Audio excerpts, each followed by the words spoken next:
Hirschsprung's disease definition is a disorder of the abdomen that occurs when part or all of the large intestine or antecedent parts of the gastrointestinal tract have no nerves and therefore cannot function.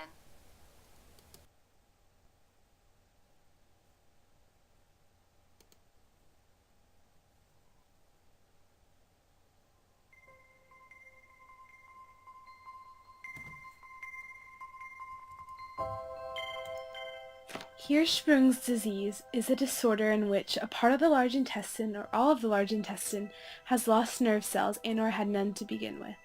The nerve cells allow signals to reach the muscles within the large intestine to push stool toward the anus. Without these nerves, severe constipation and obstruction can occur within the large intestine. Over time, it does get worse because the blockage becomes so severe. This disease is not fatal if the proper surgery is done. Most of the time with patients of HD, bowel movement occurs less than often or not at all.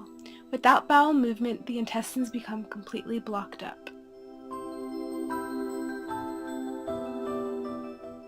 The smaller amount of large intestine affected by lack of nerve cells, the less severe Hirschsprung's disease actually is.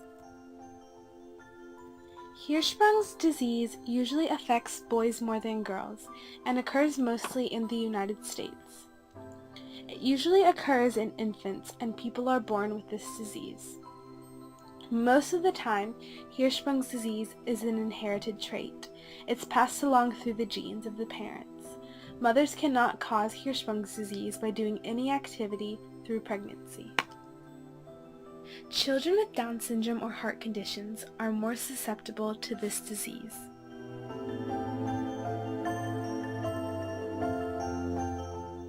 The symptoms for HD are mostly constipation shortly after being born.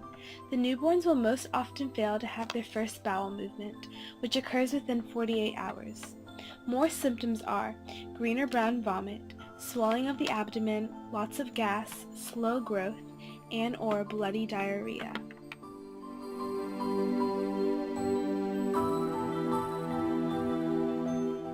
HD is diagnosed by symptoms and test results. They use an X-ray to look at the large intestine. The large intestine is filled with barium, so it's seen easier through the X-ray. If the baby has HD, then the last segment of the large intestine will be narrower than the normal width of the large intestine. The part right before the narrow area will be bulging because of fecal matter that is blocked up. The doctors can also perform manometry, which is inflating a small balloon inside the rectum to see whether or not the muscles relax. A biopsy can be performed also. The doctor will remove a small piece of the large intestine and see whether or not nerve cells are missing.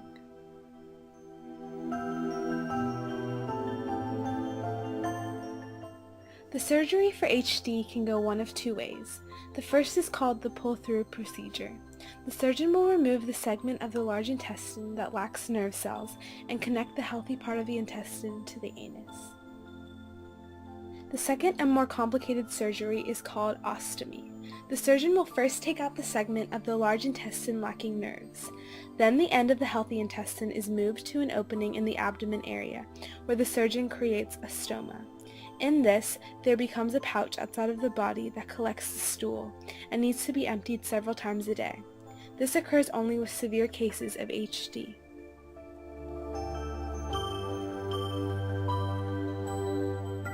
A few days after the pull-through procedure, children may have diarrhea for an extended time period. They could also have a diaper rash. Potty training can take longer for these children.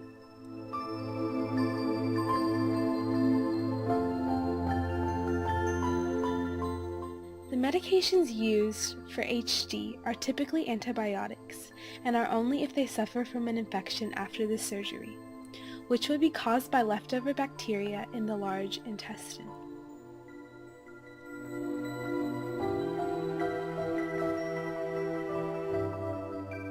The treatment for HD are as follows and dependent on the patient. Some simply need to drink more fluids to make up for lost parts of the large intestine. Some infants may need to use a feeding tube. More severe cases require a procedure done called serial rectal irrigation, which helps relieve pressure and decompress the bowel. The outlook for HD is generally positive because mostly all cases are treated. There have been few deaths because of HD, and the babies eventually pass normal stool and have no lingering complications.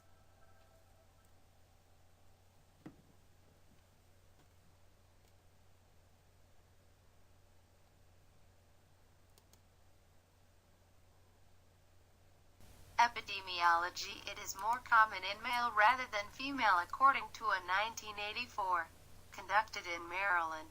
Hirschsprung disease appears on 18.6 per 100,000 live births, Japan.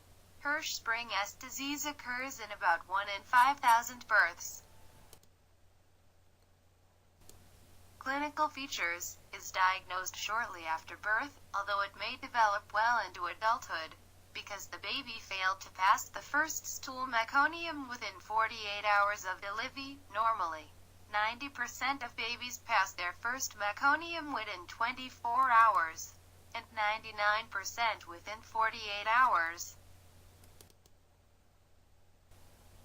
Symptoms. Other symptoms include green or brown vomit, explosive stools after a doctor inserts a finger into the rectum, swelling of the abdomen, lots of gas and bloody diarrhea. Some cases are diagnosed later, into childhood, but usually before age 10. The child may experience fecal retention, constipation, or abdominal distension, with an incidence of 1 in 5,000 births.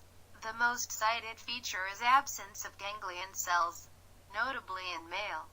75% have none in the end of the colon rectosigmoid and 8% lack ganglion cells in the entire colon.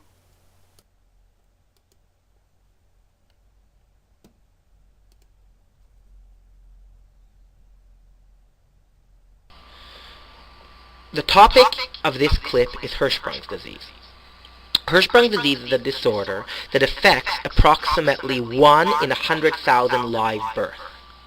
The clinical presentation of Hirschsprung's disease is often quite characteristic.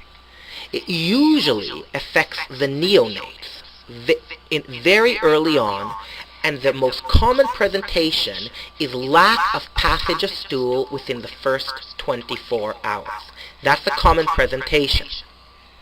And this is probably the reason why, culturally, parents are usually very anxious until the baby has their first meconium in the diaper, and literally that's often a cause of celebration, because it means that the gastrointestinal tract is working okay.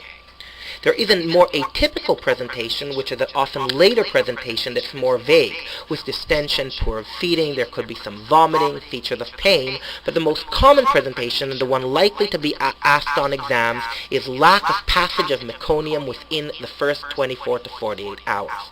That is the clinical presentation of Hirschsprung's disease. Now, there are several clinical types of Hirschsprung's disease. The most common type is short segment disease. For the purposes of this discussion, we'll ignore the ultra-short segment disease, because that really isn't part of the major Hirschsprung's disease. It's sort of a special topic. So we'll talk, short segment disease, however, is the most common type. In short segment disease, a certain length, a variable length of colon is involved, beginning at the rectum and proceeding proximally for a variable length, but anything beyond, anything more proximal than the splenic flexure is okay, is not involved. So the disease has to stop at the splenic flexure, or it's not called short segment disease. So short segment disease is really a sigmoid rectum disease, and sigmoid rectum and anus. And then there are longer segment diseases. And these diseases are clinically important to distinguish, because the short segment disease usually has a classical presentation. Mechanistically, it's often associated with mutations in the RET gene. In the short segment disease, males are predominant, so we know that the penetrance of the gene is not very high, and something about the male phenotype brings out the expression of the disease, whereas in females, maybe perhaps it's more quiescent. There's a 4-to-1 male predominance. It's a classical presentation. The disease is left-sided colon involvement. And it's the majority of cases of Hirschsprung's disease, a relatively, like a significant majority. There is a second type that's longer segment disease, so it could even be transcolonic and it could even be beyond. It could even involve the small intestine. These tend to be more familial. They tend to be more hereditary. So a child has it, and the sibling has it, and the sibling has it. So the more sibling involved, the more hereditary, the less the male predominance, and also the more likely there could be other syndromic associations. I won't get into the syndromic associations very much, but I'm going to now take a little break and discuss the etiology of the disease, and when I discuss that, I'll give you a sense of why there could be syndromic associations. With regard to etiology, if we imagine the early forming embryo where this is the ectoderm and the yellow here represents endoderm, and we take a cross-section, remember that there's an invagination off the ectoderm that forms the neural tube that becomes the brain and spinal cord and nervous system. Well, early on in embryology, something breaks off. A bunch of cells break off the neural tube, and they form a migrating part of the neural system that's called the neural crest. And these migrating cells go all over the body, and we won't discuss it. They form melanocytes, they form peripheral nerves. But what I want you to pay attention to today is that they form the enteric nervous system. They break off, and some of them migrate along through the mesentery into the gut, and they form the ENS or enteric nervous system. The gut has its own autonomous nervous system that actually has more neurons. Well, we call them ganglion cells in the gut, but they're really just neurons. More neurons, believe it or not, than the spinal cord resolve in the gut. Because the gut has its own, open quotes, brain, close quotes, that's why your gut could do its own calculations. That's why it could do complex calculations to propel things from the beginning of the gut to the end of the gut, and you're not even aware. The gut is autonomously doing these calculations because you have an autonomous enteric nervous system. So what's Hirschsprung's disease? It's a deficit in migration. In other words, Hirschsprung's disease starts very early. It occurs in the embryonic phase, before 10 weeks gestation. It probably somewhere 2 weeks, before 10 weeks gestational age, or 8 weeks, 10 weeks gestational age is 8 weeks of development. Even 2 weeks of development is Hirschsprung's could already be set down. So I just want you to understand that Hirschsprung's is established very, very early in the embryonic stage. The other take-home message here is that it's associated with a deficit in neural crest migration. Because the neural crest forms various lineages, some Hirschsprungs could have other neural crest associations. And so problems with the melanocytes, problems with your sympathetic nervous system, and thus problems with your breathing rhythms. I won't get into the various associations that there are, but even stuff like your melanocytes cause pigmentation, so problem with the pigmentation of your hair.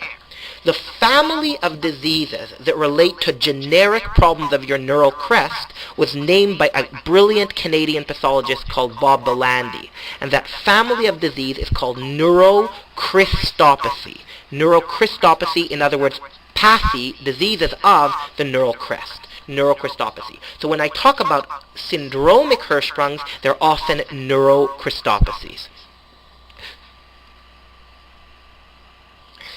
Clinically then, going back to clinical, your diagnostic test for Hirschsprung disease, if a child doesn't pass meconium in the first 48 hours and you want to know what's going on, one does a barium enema.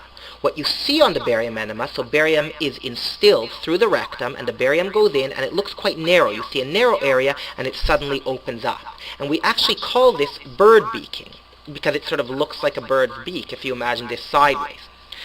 But that's interesting. What this tells you is that the disease segment, which is here, is actually narrow. It's constricted. So I want you to understand something relatively interesting. The absence of an enteric nervous system, the net effect, is increased muscular tone, not decreased. So the muscle has its own tone.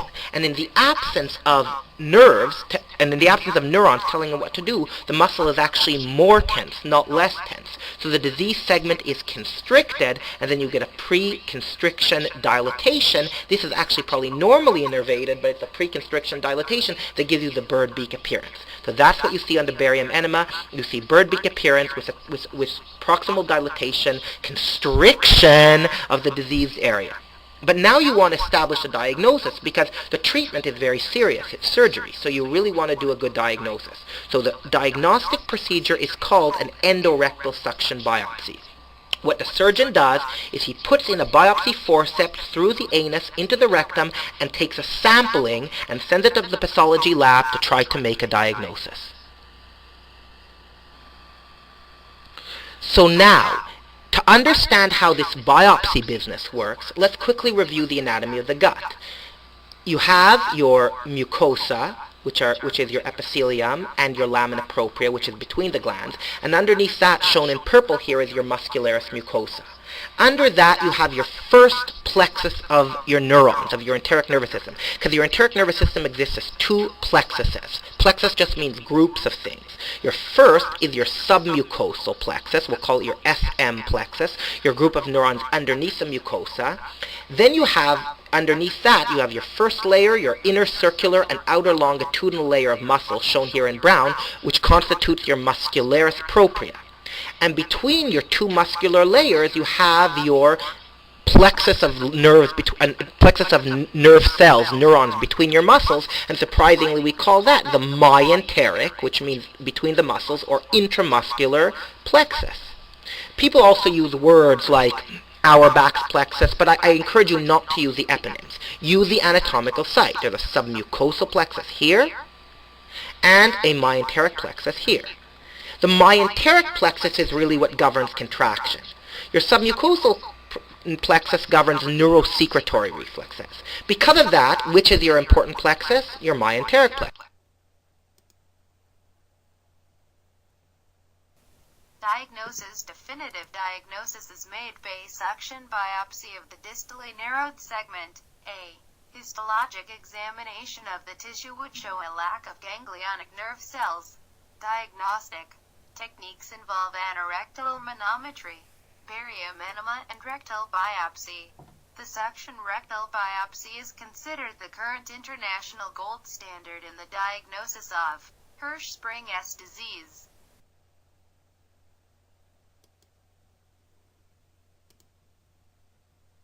Well, thank you, Brad, for a very nice introduction. I hope I can live up to that. I have nothing to disclose. It is clear that esophageal atresia poses a series of problems, not just getting the ends together.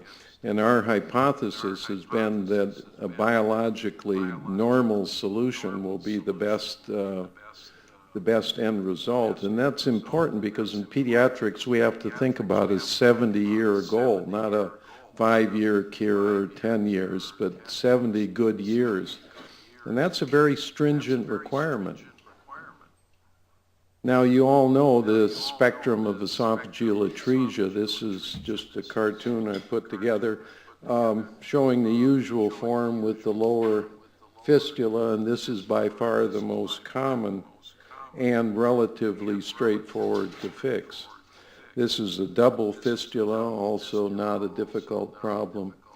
But when the gap becomes very long and most of the esophagus is missing, in this is an upper fistula, then the problem is much more difficult.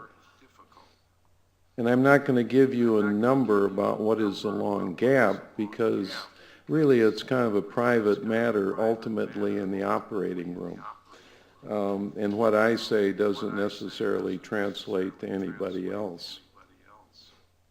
So traditional surgical approaches are relatively simple. Repair, remove, replace. And recently there's been a flurry about genetic engineering and stem cells. But when faced with a big tissue deficiency, as you have in a long gap atresia, current operations typically do one of these things. They replace, they borrow, they transplant. But unfortunately, they all produce a chronic illness. And so they're not good biological solutions, and some are not biological solutions at all. And so this little hole here is where growth induction, I think, would fit. I think the gene therapy is, as you all know, very limited, and stem cells are very far in the future, very far in the future for this problem. Now, currently, I'll just review this very quickly because just to set the stage, there are a number of things that have been tried to close the gap by lengthening, close the gap by putting in another organ or part of an organ. A circular myotomy, for those of you who haven't seen it, and I hasten to add I've never done one, but this is a picture I think it would look like. But unfortunately, on occasion, you can get this problem. You can get a large diverticulum in the unsupported esophagus. Gastric transposition is simply that, just pulling the stomach up into the chest. And it's had a resurgence lately because it is relatively easy to do. But the adverse consequences are really quite substantial. And these two are precancerous lesions. So if you're looking for 70 years, this to me seems like a very long shot indeed. Here is a study by Spitz, who is one of the promoters of this operation, and he's very careful about looking at the follow-up results. But you see that only one child reached the 50th percentile. Anemia was standard. Dumping is frequent, and this doesn't count the longer-term problems that we talk to. And here's one that shows what they can be and how quickly they can develop. You can make a gastric tube interposition out of part of the stomach. And here's the follow-up. Only 8 years later, 10 had Barrett's changes. Now you can debate what those changes are and what the significance are, but that's not a good start towards 70 years. Colon's commonly used, but the problem is they have no peristalsis, and this becomes often a significant problem.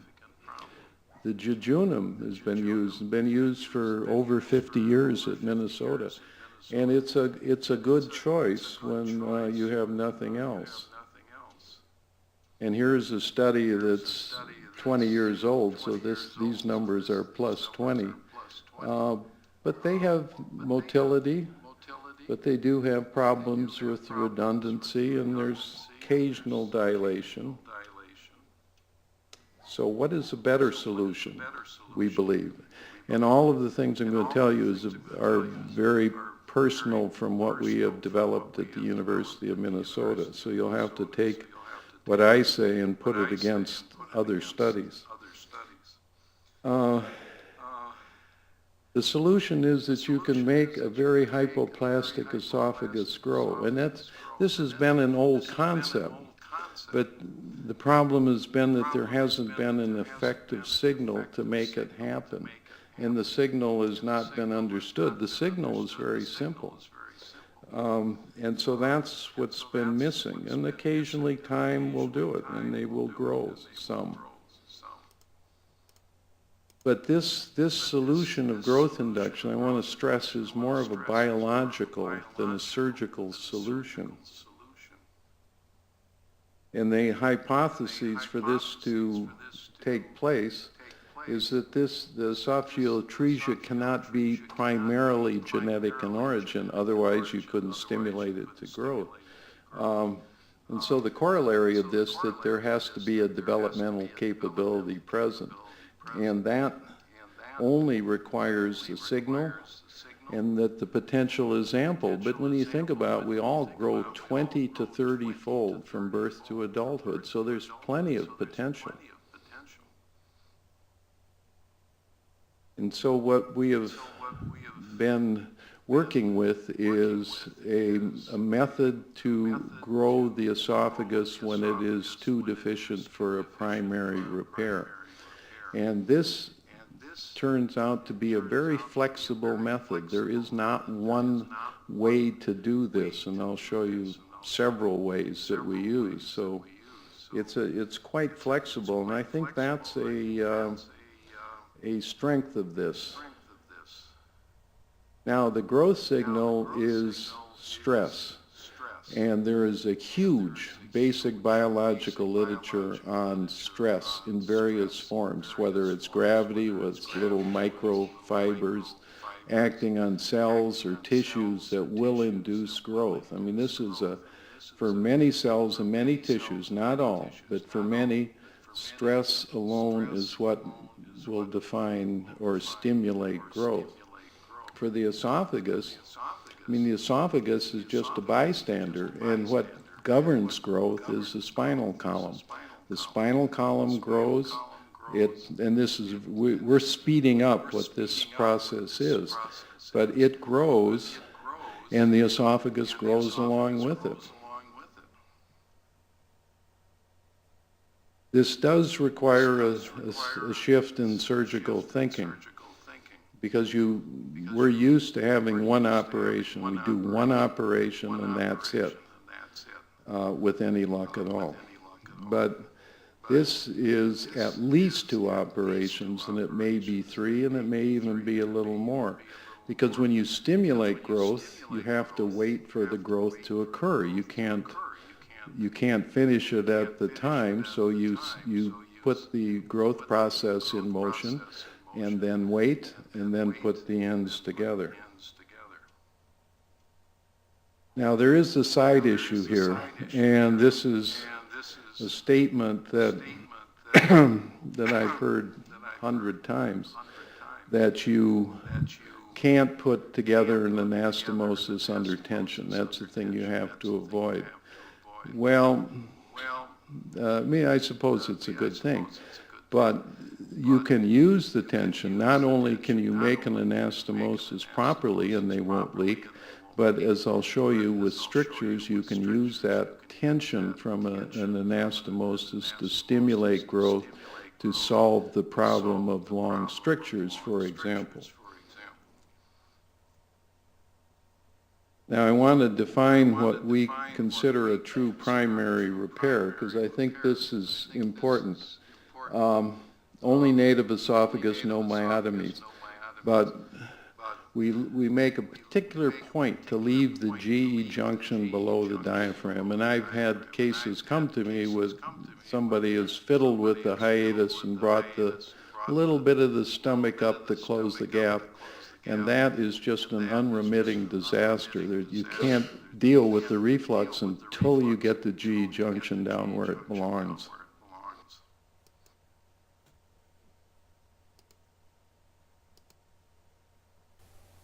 Treatment of Hirschsprung's disease consists of surgical removal, resection of the colon, followed by reanastomosis.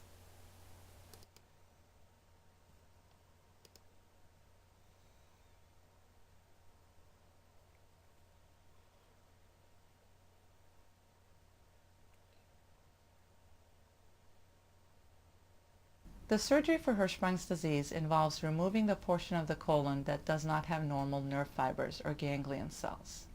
So during the surgery, we first need to do careful biopsies to map out which portion of the intestine is normal and which portion of the intestine does not have ganglion cells.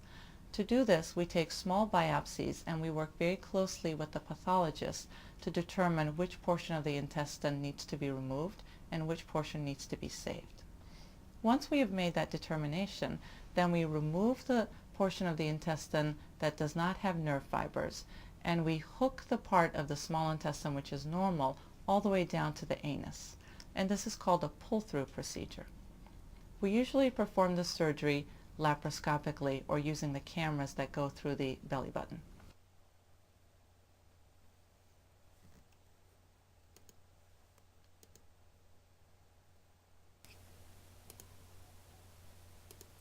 Pathophysiology. The most accepted theory of the cause of Hirschsprung is that there is a defect in the craniocaudal migration of neuroblasts originating from the neural crest that occurs during the first 12 weeks of gestation. Defects in the differentiation of neuroblasts into ganglion cells and accelerated ganglion cell destruction within the intestine may also contribute to the disorder.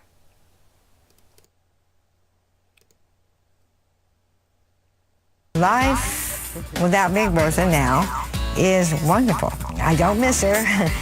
I think about her a lot, and I look at some of the pictures, and I just can't believe it's gone.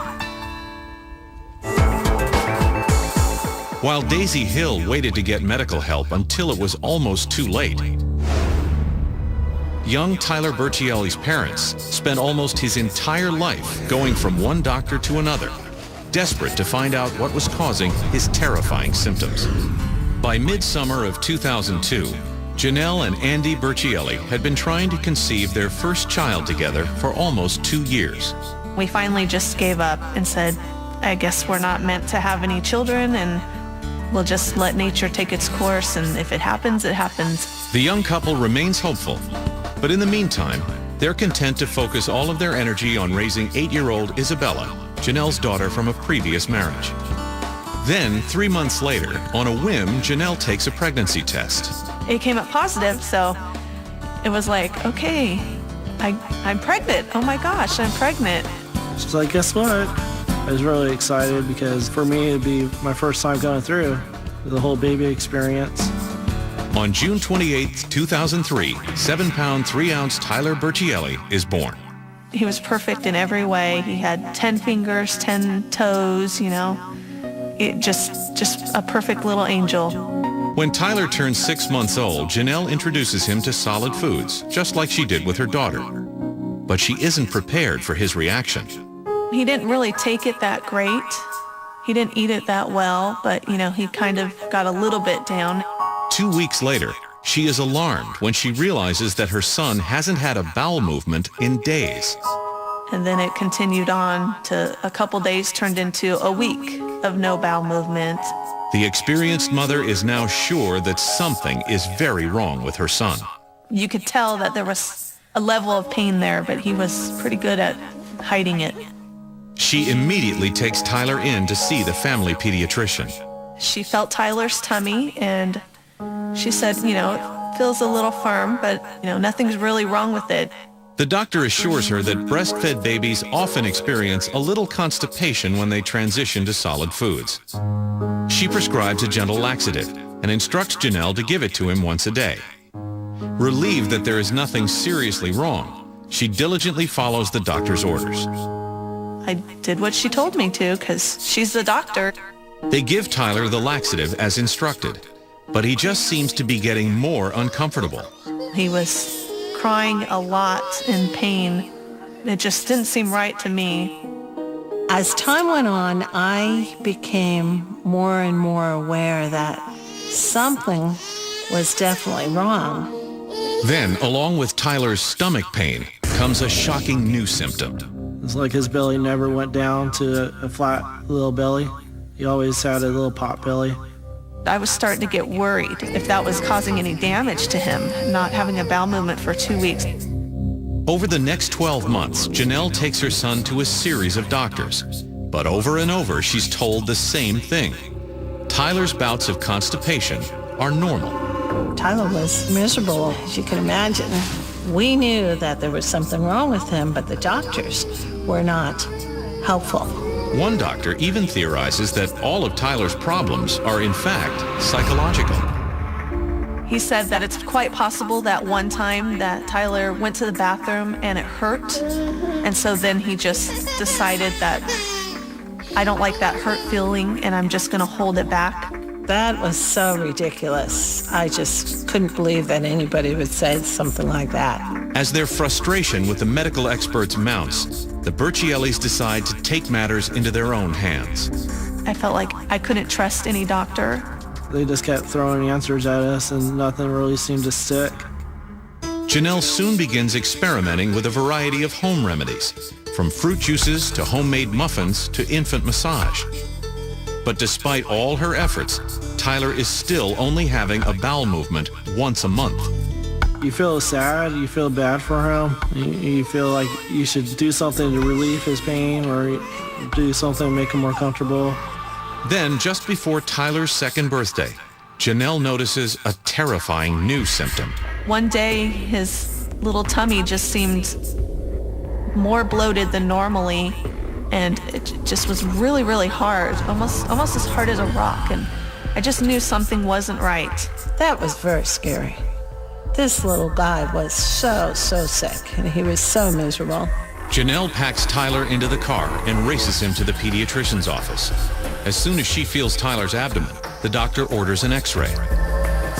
For the first time in a year and a half, she seems to be taking Janelle's concerns seriously. The doctor comes back into the exam room and brings the x-ray with her and shows me that there is a blockage. The doctor's concerned that if they don't remove whatever is blocking Tyler's intestines immediately, a severe infection could develop. I was pretty scared because she was really serious about this.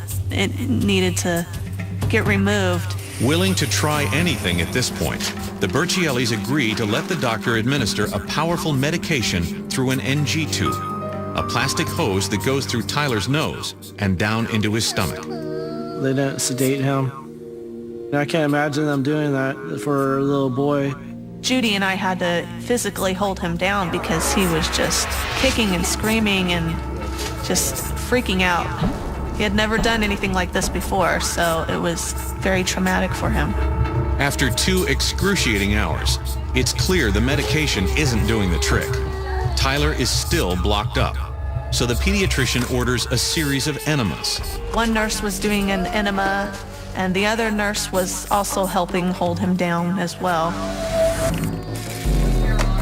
And they basically kept coming back in to do this like every 20 minutes, over and over and over again. Over the next 3 hours, Tyler endures 4 enemas during each hour, all in conjunction with the potent medication being pumped through the NG tube.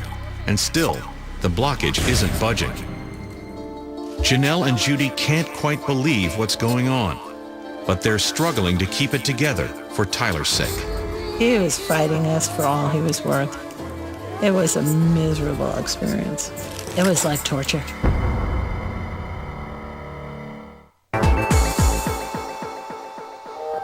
In the past 18 months, 2-year-old Tyler Burchielli has had less than 20 bowel movements. We've had Tyler on every prayer list that we've known about. People all over the country praying for him, this thing and that thing. Every doctor he's been to has assured his parents that he's simply constipated and will eventually start going to the bathroom on a regular basis. But when the family physician takes an x-ray of his abdomen, it's clear that almost his entire colon is blocked. She's now ordered an intense round of enemas to help flush out his system. I felt horrible. I felt like we were torturing him.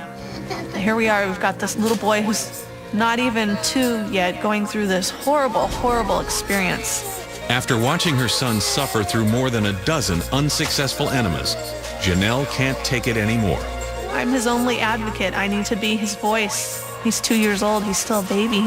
Even though the doctor is confident that the procedure will eventually help Tyler pass the blockage, his mother and grandmother insist on calling the whole thing off.